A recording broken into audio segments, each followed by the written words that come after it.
We're told Monica starts to use the standard algorithm to solve 804 minus 365. Here is her work. What number should Monica replace x with? So pause this video and have a go at this before we do this together. So it looks like what Monica's trying to do is, because she's going place value by place value, and she needs to figure out a way to subtract 6 from 0 and 5 from 4. So she decomposed certain numbers and then regrouped parts of it to others. But it's sometimes a little bit confusing to look at someone else's work and to see what's going on.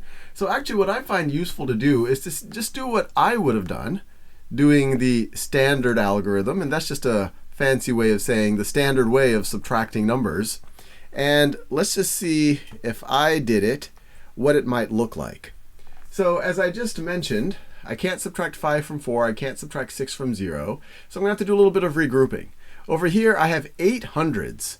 I can decompose this 8 hundreds into 7 hundreds and 10 tens. So then this is going to become 10 tens. Notice, 10 tens plus 7 hundreds is 800. Now, I'm making progress, except I still need to subtract the 5 ones from the 4 ones. So let me decompose this 10 tens into 9 tens and 10 ones. And so if I add the 10 ones to the 4 ones that are already there, I end up with 14 ones right over here. And now I am ready to subtract. And if I wanted to do it, I could say 14 minus 5 is 9.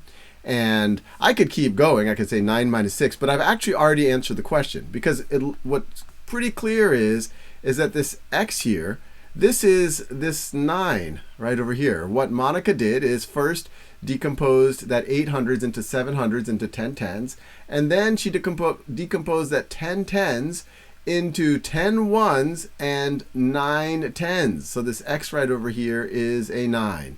And that's all they're asking us for. They're actually not asking us to complete the subtraction. We could. 9 minus 6 is 3. 7 minus 3 is 4. And we're actually done. But x is this 9 right over there.